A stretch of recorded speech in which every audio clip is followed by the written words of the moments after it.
Hello, people listening in the future, because there's nothing to watch right now.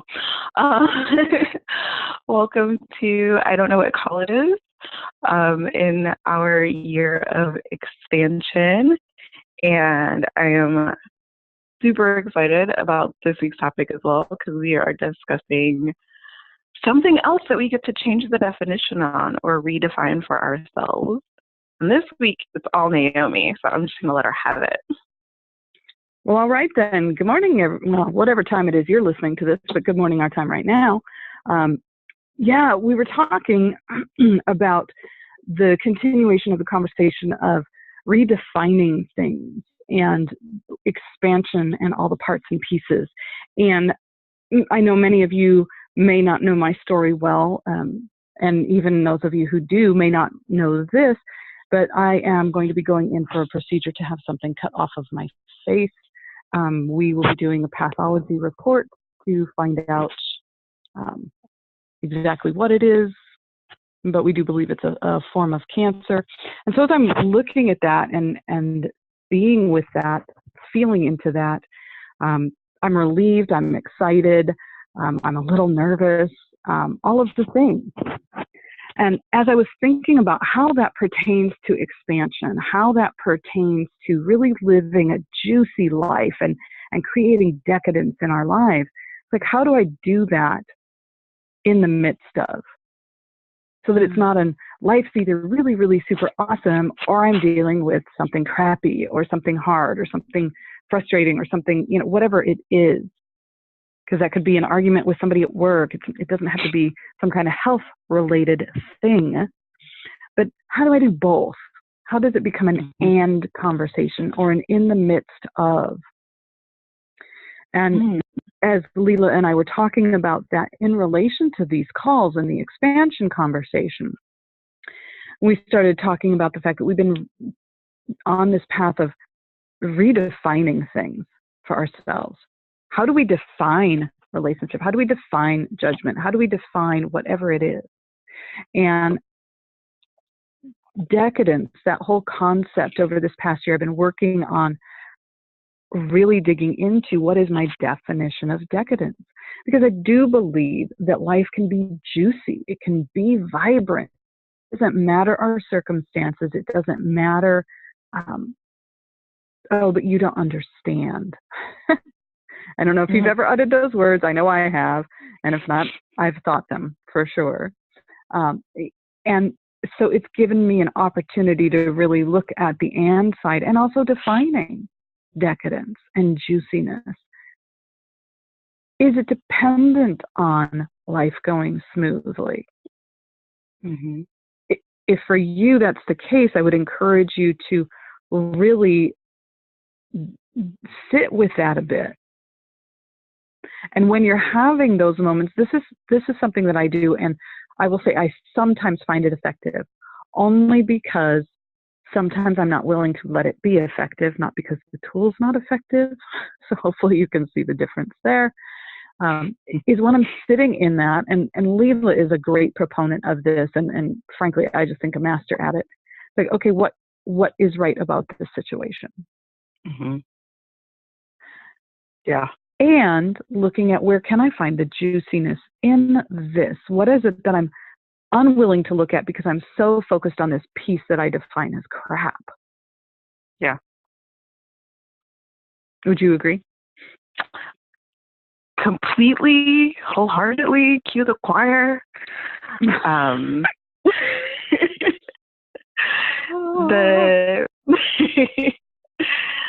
The key, and I think what's right about this I'm not getting, is not even needing to have an answer to what's right about it. Because when we were house shopping, I did not know what was right about not finding our house, about everything that we found falling through, about it was 18 months of Woodfoot. And this house is perfection. I mean, it's not perfect, but it's perfect for us. When I buy it, I'm gonna renovate it. we would not have found this house that can very easily be 5 bedrooms, 2 full baths. Maybe we would have, but what was right about all of those things being a no was being here. So I didn't have an answer to what's right about this I'm not getting while I was wanting to throw away the whole house shopping experience. Mm-hmm. You don't always have to have an answer. Just be willing to ask the question and then be with the energy of it, knowing that there has to be something right about it. Yeah. I think that's the hard part for me. And I don't think I'm alone in that. Because I'm impatient sometimes. And I want my answer now, and I want it clear. Can you put it on a billboard with neon lights around it so I can really get that this is the answer? Please? I want that answer. I don't want to just sit with the damn question. Come on. And so I think you bring up a beautiful point, knowing that this, and it goes back to that whole, if everything happens for a reason, and you might hear a little snark in my tone there. If you don't, it's there. I like to remind myself to add to the end of that, and that reason is for my highest good. If I truly believe that everything is for my highest good, whether it's to bring me what I want, whether it's to bring me the lessons I'm here to learn, whatever that good is, if I believe that, it's easier for me to rest in simply that question. Absolutely. And there are times I push up against it. I'll be honest. I'll be honest. So how are you living decadence while you are healing? Well, it's interesting you should ask that.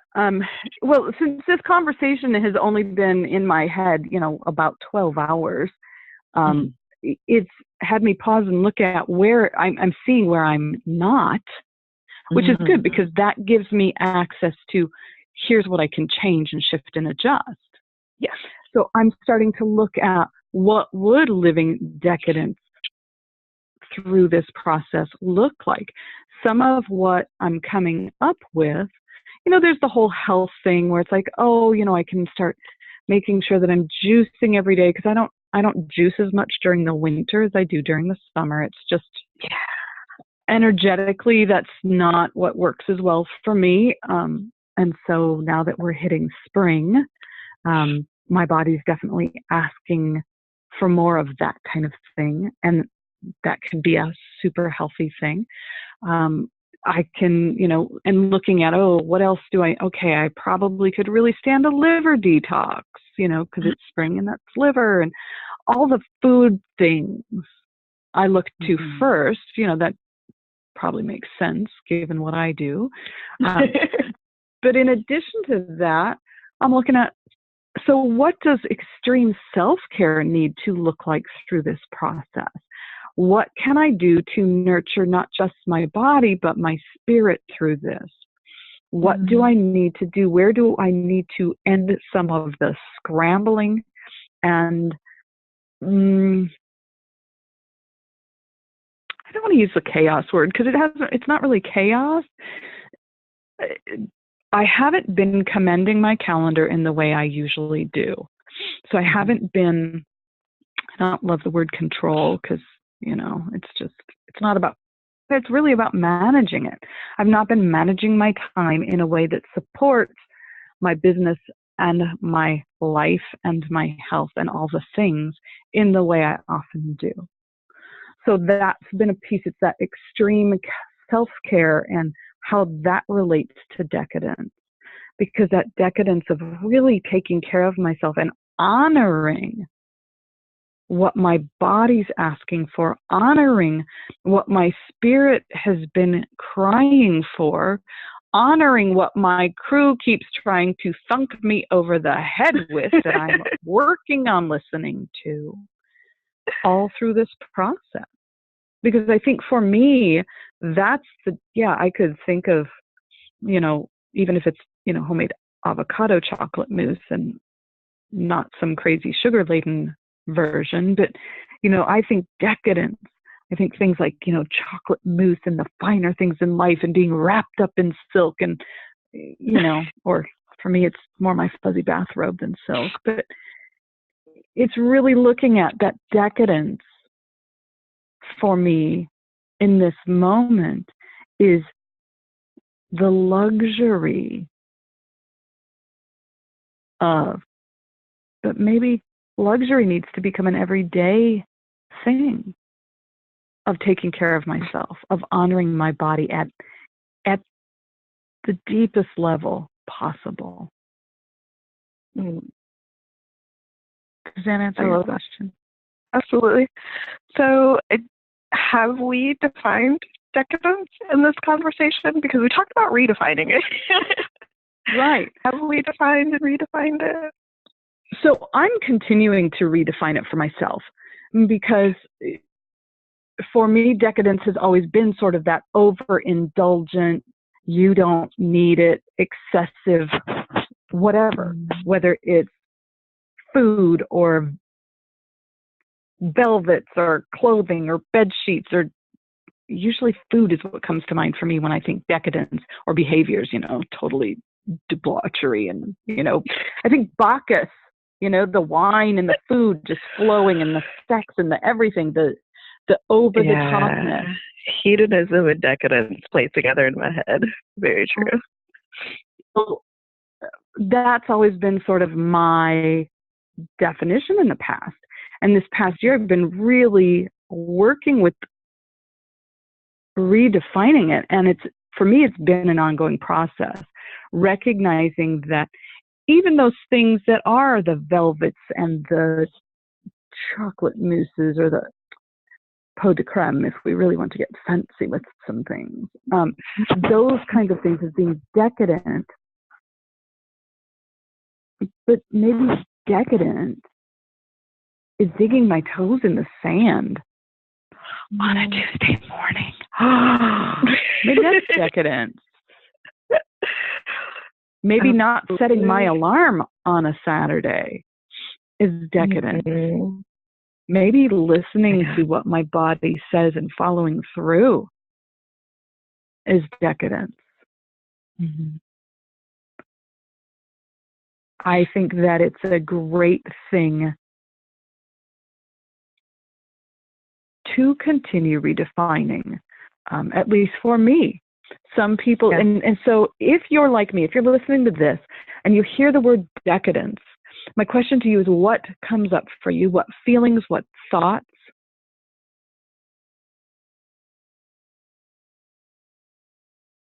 I will answer, because I am listening to. Oh, wait, was there more? No, go. Okay. So you've mentioned luxury a couple of times. To me, decadence and luxury are like cousins. Mm-hmm. Like, luxury is more greater. So if necessity is cookware, for instance, like food must be cooked on a thing, luxury is Calphalon cookware, and decadence is Le Creuset.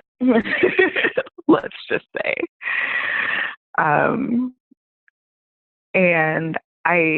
one of the things that came up as you were talking about like your original definition for decadence is, who told us that decadence was not acceptable, and okay, just like for an everyday experience? Because we are built for pleasure. As women, we are literally created for pleasure. So, yeah, that came up for me to ponder and play with. And I invite everybody listening to ponder and play with that as well. If decadence is not exactly a good thing or not exactly a given for you, I would ask myself, why not? Mm-hmm. if you are a woman, because we're built for that. And 8,000 nerve endings with no other purpose. Right? Gosh, those are fabulous nerve endings, by the way. For me, when I hear you ask that question, the answer, and there may be more things in there, but the immediate answer is twofold. And one is, I think there's a cultural piece of definition in there for me. But the other is my upbringing. And it's that there's a piece of don't be greedy in there for me. The decadence is greedy. Yes. And sort of you shouldn't be so selfish in there. So, there's a lot of unraveling that has happened just in sitting with that question. And that's been part of the redefining process for me. Because, yes, now, is decadence a necessity? Necessity is I got to have air, I got to have water, and I've got to have food. Because without those three things, you die. Right. Shelter, also kind of a necessity. Yeah. Especially if you live somewhere snowy where you are, Oh my gosh. Right? Those are things that are necessities. Truly, pretty much anything outside of those things is a luxury. It's not a necessity if we're looking at it from a black and white perspective.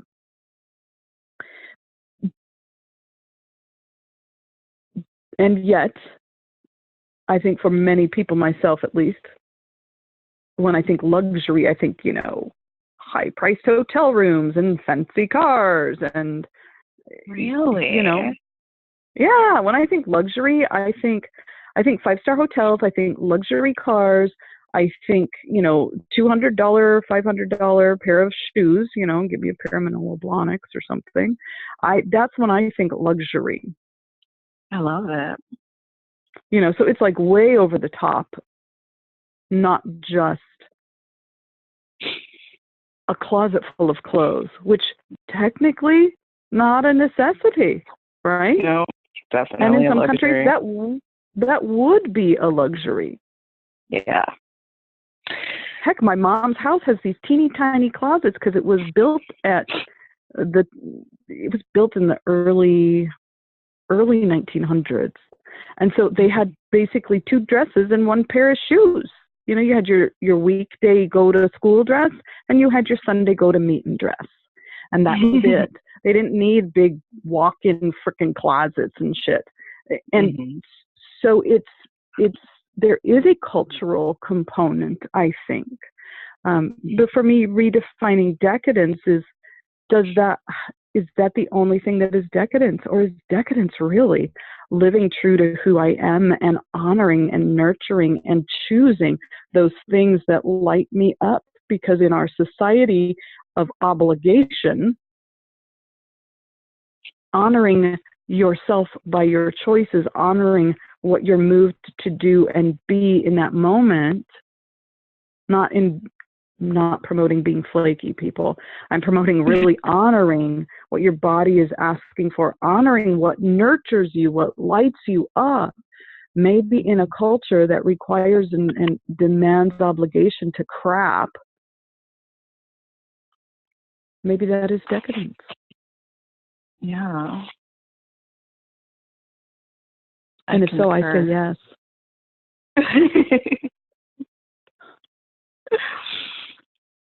I say more, please. Yes, thank you, more, please.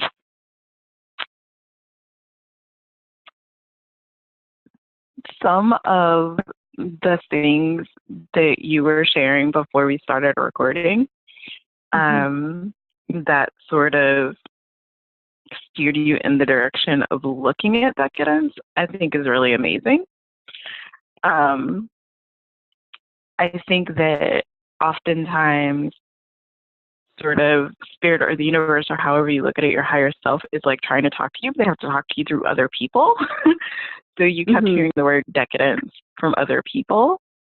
And then you were like, oh, perhaps I should look at it. Yeah. Yeah. That has certainly happened to me. One of the things that came up earlier when you were speaking was like we all get the concept of decadence when it doesn't seem like we have the time.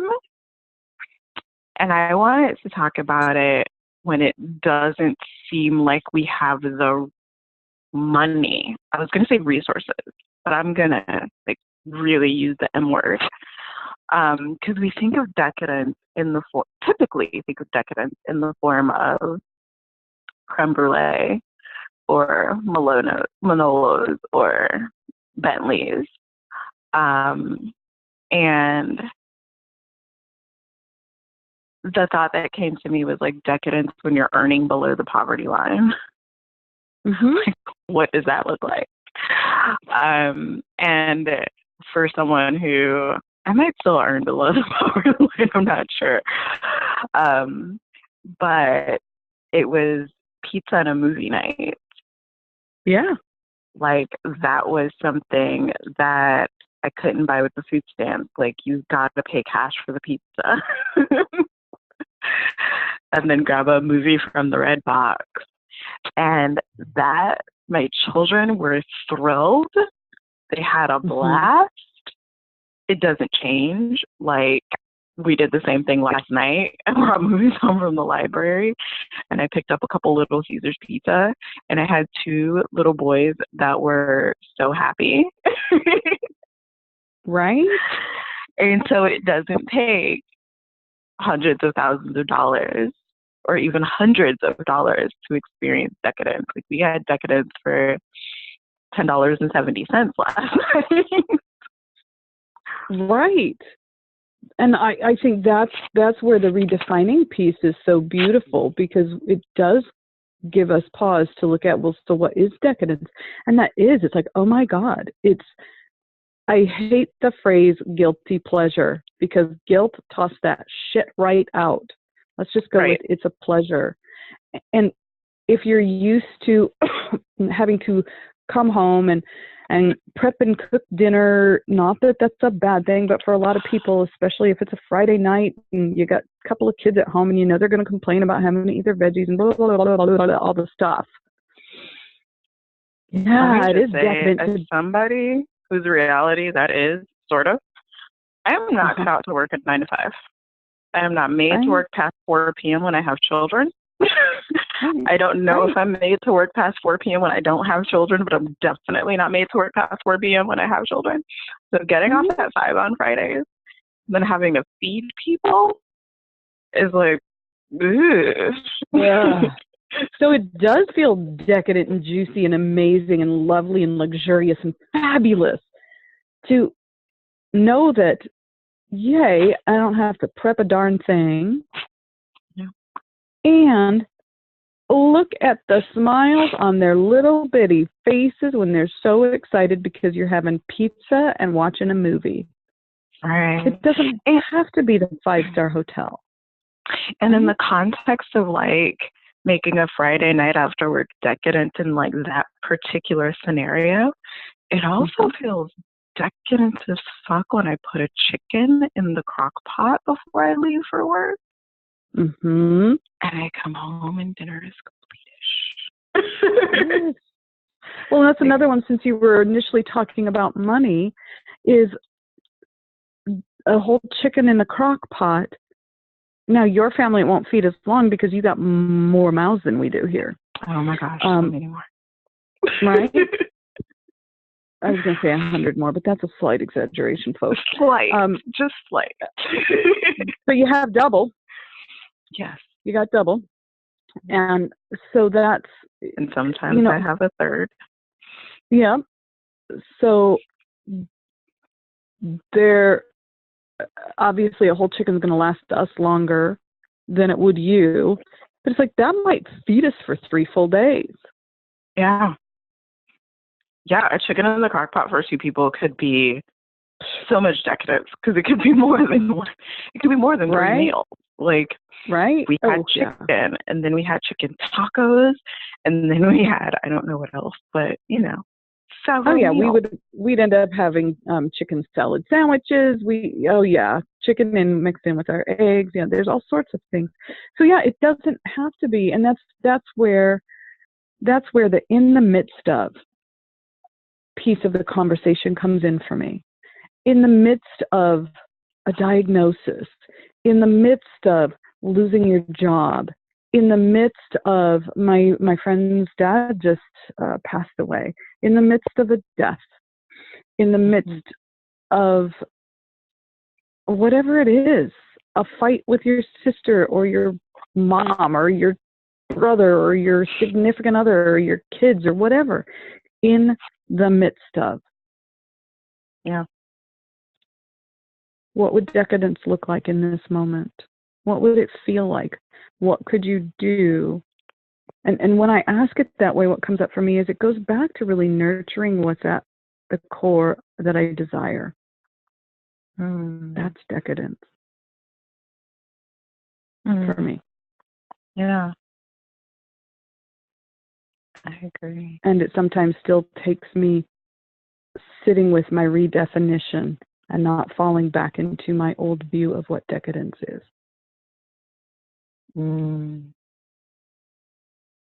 Yeah, I love that too.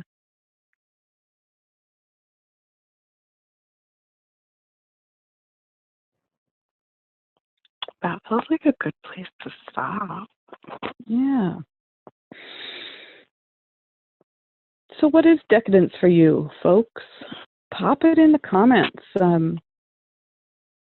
If it's something where you struggle with that word and would like support, pop that in the comments. How do you define decadence? And how can you create it in the midst of whatever's going on for you? And we will talk to you guys next week. Awesome.